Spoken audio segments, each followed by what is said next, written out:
గాజాకి సంబంధించి Donald Trump ఒక plan తీసుకొచ్చాడు. ఈ ఫార్ములా ఆయన 15 పాయింట్ ఫార్ములా అప్పుడు తీసుకొచ్చాడు. ఒక బోర్డ్ ఏదో అన్నాడు. పాకిస్తాన్ పెద్దగా అట్టహాసంగా పాకిస్తాన్ కూడా అందులో తీసుకున్నారని చెప్పేసి పెద్ద చర్చ జరిగింది.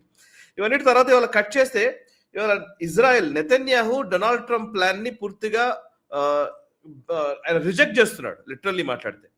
సో ఎందుకని గాజా ప్లాన్, డొనాల్డ్ ట్రంప్ తీసుకొచ్చినటువంటి గాజా ప్లాన్ నెతన్యాహుకు మంచి చేస్తుందనే ఫస్ట్ అనుకున్నారు కదా, ఎక్కడ బెడ్స్ కొట్టింది, ఏం జరుగుతుంది చెప్తారు ఒకసారి? అంటే 2-3 అంశాలు ఉన్నాయి ఇక్కడ. మొట్టమొదటిది మనం అర్థం చేసుకోవాల్సింది ఏంటంటే, ఇప్పుడు ఇజ్రాయెల్లో ఎన్నికలు జరగబోతున్నాయి. ఇజ్రాయెల్లో ఎన్నికలు ఎప్పుడు ఉన్నాయి? అక్టోబర్లో ఉన్నాయి.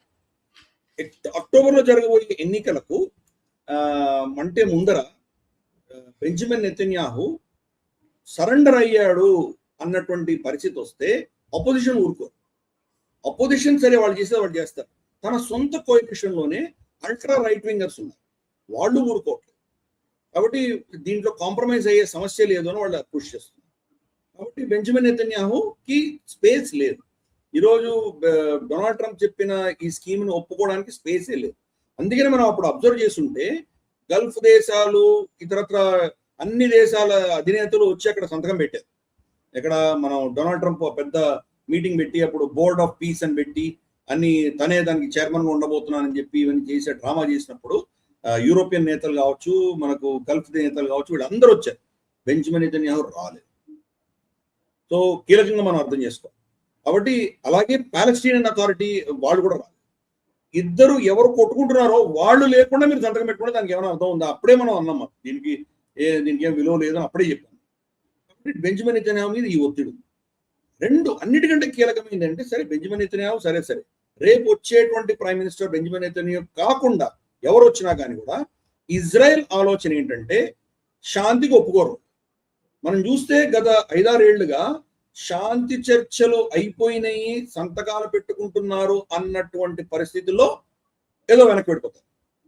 లెబనాన్ తోటి డొనాల్డ్ ట్రంప్ ఎప్పుడైతే ఇరాన్ తోటి సీజ్ ఫైర్ అనౌన్స్ చేశాడో, ఈ 14 పాయింట్లో ఫస్ట్ పాయింట్ లెబనాన్ లో కూడా సీజ్ ఫైర్ ఉండాలి అని డొనాల్డ్ ట్రంప్ ఒప్పుకున్నాడో, అదే రోజు కనీసం అంటే 500-600 మందిని చంపింది ఇజ్రాయెల్ వెళ్ళి లెబనాన్ లో. వాళ్ళు దాన్ని ఉల్లంఘించి కొట్టారు, ఇరాన్ మీద దాడి చేశారు. మాకు దీంతో సంబంధం లేదని. అలాగే మనం ఈవెన్ 27 ఫిబ్రవరి కూడా ఒమాన్ చర్చలు చేసి వాళ్ళు మధ్యవర్తిత్వం చేసి ఇరాన్ అమెరికా ఒప్పుకున్నారు అని వాళ్ళు అనౌన్స్ చేశారు 27. మరుసటి రోజు ఇజ్రాయెల్ వెళ్ళి ఖమేనీని కొట్టింది. కాబట్టి ఎప్పుడెప్పుడు శాంతి వస్తుంది అని మనకు ఒక విధమైన సూచన వస్తుందో దానిని వీళ్ళు తిరగేస్తారు. కాబట్టి వాళ్ళు దీని శాంతికి ఒప్పుకోవడానికి సిద్ధంగా లేదు ఇజ్రాయెల్. అది మౌలికమైనటువంటి విషయం. ఒకటి ఎలక్షన్స్, 2 వాళ్ళ ఐడియాలజికలీ వాళ్ళు పీస్కి ఒప్పుకోరు, శాంతికి చర్చించినట్లే వాళ్ళు ప్రవర్తిస్తారు. ఫర్ ఇన్స్టెన్స్ వాళ్ళ యుద్ధ ఖైదీలను తీసుకువెళ్ళారు కదా హమాస్, వాళ్ళు వాళ్ళ శవాలను వెనక్కి తీసుకొచ్చేంత వరకు ఈ పీస్ డీల్ని ఒప్పుకున్నట్టే బిహేవ్ చేశారు. ఇప్పుడు దాన్ని కంప్లీట్గా తిరస్కరిస్తున్నారు. ఈ so called piece deal board of piece Donald Trump పెట్టిన తర్వాత 10,000 మందిని చంపింది ఇజ్రాయెల్ గాజాలో. సో అందుకని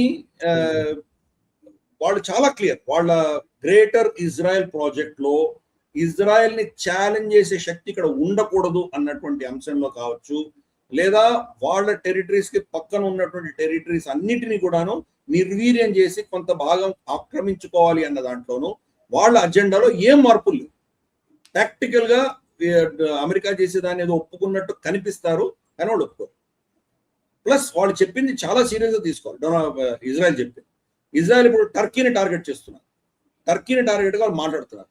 కాబట్టి ఈ రోజు టర్కీతో యుద్ధం రాదు, కానీ టర్కీని టార్గెట్ చేసి తీరుతారు. 5 సంవత్సరాలు 7 సంవత్సరాలు మనకు తెలియదు. వాళ్ళు దీర్ఘకాలంగా ఆలోచన చేస్తారు. ఇరాన్ ని టార్గెట్ చేయడానికి వాళ్ళు గత 10-15 సంవత్సరాలుగా ప్లాన్ చేశారు. ఫైనల్గా ఇరాన్ కొట్టారు. సద్దాం హుసేన్ ని అలాగే ప్లాన్ చేసి కొట్టారు. 8 దేశాలు వాళ్ళు టార్గెట్ చేసి కొట్టారు. దాంట్లో ఫైనల్ గా ఇరాన్ కూడా కొట్టేశారు, అయిపోయింది. నెక్స్ట్ వాళ్ళు టర్కీని టార్గెట్ చేస్తున్నారు.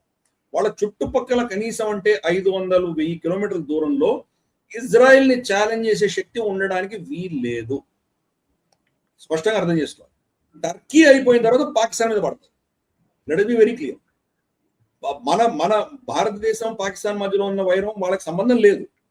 పాకిస్తాన్ రేపటి రోజు వాళ్ళు షహీనో బాబరో వాళ్ళకి ఏమేమి ఉన్నాయో మనకు తెలీదు, అబ్దాలి గజాలి వాళ్ళకి ఉన్నటువంటి మిసైల్స్ ఇజ్రాయెల్ దాకా కొట్టగలిగిన శక్తి పాకిస్తాన్ లో ఉండడానికి వీలేదు. వాళ్ళు క్రమేపీ వెళుతున్నారు చుట్టుపక్కల లెబనాను, సిరియా, కువైత్, ఇరాక్ ఇవన్నీ క్లియర్ చేశారు. నెక్స్ట్ ఇరాన్కి వెళ్ళారు, నెక్స్ట్ టర్కీకి వెళ్తారు, నెక్స్ట్ పాకిస్తాన్కి వస్తారు. సో వాళ్ళ సరిహద్దుల్లో వాళ్ళ చుట్టుపక్కల వాళ్ళని ఛాలెంజ్ చేసే శక్తి ఎవరు ఉండడానికి వీలేదు. ఏదో ఉంటే వాళ్ళతో మైత్రి చేసుకొని ఉండాలి, యుఏఈ లాగా, బహ్రెయిన్ లాగా, అబ్రాహమిక్ అకార్డ్స్ చేరు ఉండాలి, భారతదేశం లాంటిది. ఎందుకంటే మనం కో ప్రొడక్షన్ చేస్తున్నాం, వాళ్ళు మనం కలిసి ప్రొడక్షన్ చేసుకుంటాం కాబట్టి అది పర్వాలేదు. కాకుండా వాళ్ళని ఛాలెంజ్ చేసే శక్తి వాళ్ళు అక్కడ ఉంచరు. కాబట్టి డొనాల్డ్ ట్రంప్ ఎంత మూర్ఖుడో అర్థమవుతుంది. అయిపోయింది, నేను శాంతిని తీసుకొచ్చాను, నాకు నోబెల్ ప్రైజ్ కావాలని అనుకున్నాడు. కానీ ఇజ్రాయెల్ తన నిజ స్వరూపం చూపించేసరికి ఈ రోజు పరిస్థితి మొత్తం తిరగరాజు పడేశారు.